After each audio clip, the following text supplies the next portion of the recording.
नमस्कार दोस्तों, स्वागत है आपका आज की इस वीडियो में। आज की इस वीडियो में मैं आपको बताने वाला हूं कि हरियाणा लाडली पेंशन के लिए ऑफलाइन फॉर्म कैसे भरा जाता है।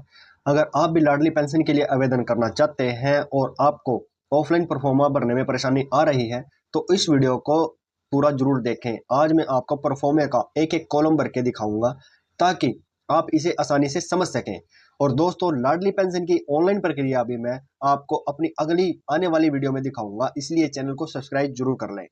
तो चलिए वीडियो को स्टार्ट करते हैं। सबसे पहले हम ये ऑफलाइन परफॉर्मा लेंगे। यहाँ पे हम एप्लीकेंट का एक फोटो लगाएंगे। यहाँ पे एप्लीकेंट का जो जिला है उसका नाम यहाँ पे लिखेंगे। यहाँ पे तहसील का नाम लिखेंगे और यहाँ पे अगर कैंडिडेट एप्लीकेंट गांव में रहता है तो यहाँ पे गांव का नाम आएगा, वरना अगर शहर में रहता है तो यहाँ पे वार्ड या शहर वार्ड का नाम आ जाएगा। इसके बाद आवेदन की तिथि को आप ब्लैंक छोड़ देना। यहाँ पे अगर बच्चे की माँ जीवित है तो यहाँ पे एप्लीकेंट में माँ का नाम आएगा फर्स्ट वाले कॉलम में, क्योंकि जो राशि है पेंशन की वह बच्चे की माता की अकाउंट में चली जाएगी। अगर आवेदक का नाम, यदि माँ जीवित नहीं है, सेकंड वाले कॉलम में अगर माँ जीवित नहीं है तो यहाँ पे आप पिता का नाम डाल देना। अगर बच्चे की माँ जीवित नहीं है तो आप पिता को आवेदक बना सकते हो और उनका नाम डाल सकते हो। अगर जीवित है तो आप इस कॉलम को खाली छोड़ सकते हो। आवेदक के पिता या पति का नाम, अगर आवेदक पिता बना है तो यहाँ पे उनके पिता का नाम और यहाँ पे उनके पिता का नाम आ जाएगा। अगर लेडीज है तो यहाँ पे उनके हस्बैंड का नाम और यहाँ पे उनके हस्बैंड के पिता का नाम आ जाएगा। फोर्थ वाले कॉलम में अगर आवेदक की जन्म तिथि, आयु, जन्म प्रमाण पत्र संलग्न करें। यहाँ पे आप अगर लेडीज की उम्र 45 साल हो चुकी है तो यहाँ पे उनकी डेट ऑफ बर्थ डाल देना और यहाँ पे आप उनकी आयु डाल देना। अगर लेडीज की उम्र 45 हो चुकी है तो, अगर लेडीज की उम्र 45 नहीं हुई है, उनके पति की उम्र 45 हो चुकी है तो आप यहाँ पे पति की उम्र डाल सकते हो और आवेदक आप महिला को ही बना सकते हो। ये ध्यान से सुनो दोस्तों पॉइंट। अगर महिला की उम्र 45 नहीं हुई है, उनके पति की हो चुकी है, तो आप उनके पति की उम्र पे भी पेंशन बच्चे की लगा सकते हो आप, पर उसमें पिता की जो, उनके हस्बैंड की जो पेंशन वो उम्र है वो 45 होनी जरूरी है। इसके बाद अब यहाँ पे उनका स्थायी पता डाल देना, जो भी उनका एड्रेस है, जैसे गांव का नाम, तहसील का नाम, स्टेट, पिन कोड और जिला, ये चीजें डाल के यहाँ पे आप पिन कोड डाल देना। यहाँ पे आवेदक, अगर महिला की उम्र 45 है तो महिला का आधार कार्ड नंबर आएगा।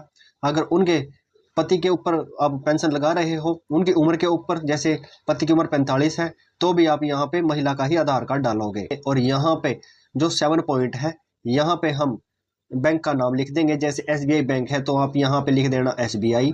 अगर पीएनबी बैंक है तो पंजाब नेशनल, जो भी आपका बैंक है उसका आप नाम यहाँ पे लिख देना। शाखा कौन सी जगह पे वो बैंक है उसको आप यहाँ पे टाइप कर देना। यहाँ पे बैंक का आईएफएससी कोड डाल देना। यहाँ पे खाता नंबर आ जाएगा। 8वां पॉइंट, अगर कैंडिडेट एससी कैटेगरी है तो यहाँ पे टिक करना, बीसी है तो यहाँ पे टिक करना, अगर सामान्य है तो यहाँ पे टिक करना। इसके बाद जो 9 पॉइंट है, जो भी उनके बच्चे हैं, जो लड़कियां हैं, उनका आप नाम यहाँ पे फिल कर दोगे और यहाँ पे उनकी जन्म तिथि फिल करोगे और यहाँ पे महिला यहाँ पे आप लिखोगे। जो 10वां पॉइंट है, यहाँ पे आप बीपीएल राशन कार्ड का नंबर है तो यहाँ पे आप उनका बीपीएल राशन कार्ड का नंबर टाइप कर देना। उसके बाद 11वां पॉइंट में हरियाणा का निवासी होना जरूरी है, इसको आप यस ही करना है, साथ में हरियाणा डोमिसाइल भी लगाना है। फैमिली आईडी में आप उनकी इनकम को चेक कर लेना, इनकम को आप यहाँ पे टाइप कर देना। उनका जो भी चालू मोबाइल नंबर है उसको आप यहाँ पे लिख देना। इसके बाद यहाँ पे आवेदक महिला के यहाँ पे साइन करा लेना। इसके बाद मैं सेकंड पेज पे आता हूँ। यहाँ पे आप महिला का नाम लिखना। एप्लीकेंट हमने महिला बनाई है तो हम महिला का नाम लिखेंगे। यहाँ पे उनके हस्बैंड का नाम डाल लेंगे। यहाँ पे उनका पूरा पता आ जाएगा। इसके बाद यहाँ पे हम महिला के साइन करवा लेंगे और यह जो परफॉर्मा है हम सरपंच से भी वेरीफाई करा सकते हैं। यहाँ पे मैं सरपंच की मोहर और साइन करा लूंगा।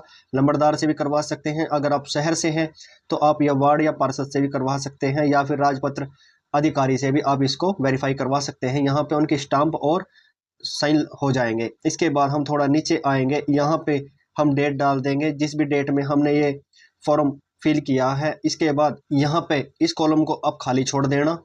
यहाँ पे इसको आप खाली छोड़ देना, यह अधिकारियों के द्वारा भरा जाएगा। इसके बाद आप सभी डॉक्यूमेंट लगा के इसमें, जैसे डॉक्यूमेंट इसमें आप महिला का आधार कार्ड, बच्चे का आधार कार्ड, उनके हस्बैंड का आधार कार्ड और एज प्रूफ में आप उनके हस्बैंड का वोटर आईडी भी लगा सकते हो, या उनके हस्बैंड का कोई एज का जैसे स्कूल सर्टिफिकेट या जन्म प्रमाण पत्र है, आप उसको भी लगा सकते हो। जो वोटर आईडी कार्ड आप लगाओगे हस्बैंड का 2019 से पहले का होना जरूरी है।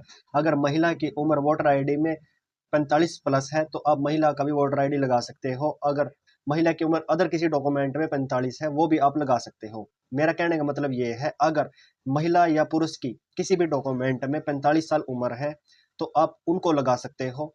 पर voter ID, school certificate, birth certificate या पासपोर्ट, यही यही सभी डॉक्यूमेंट चलेंगे। इसके अलावा एज प्रूफ में कोई डॉक्यूमेंट नहीं चलेगा दोस्तों।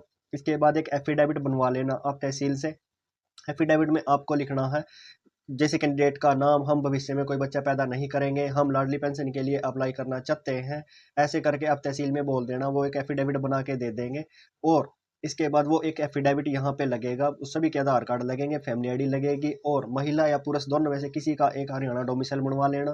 वोटर आईडी लगेंगे, बैंक की कॉपी लगेगी बच्चे की माता की, क्योंकि जो ये राशि है बच्चे की माता के अकाउंट में ही जाएगी।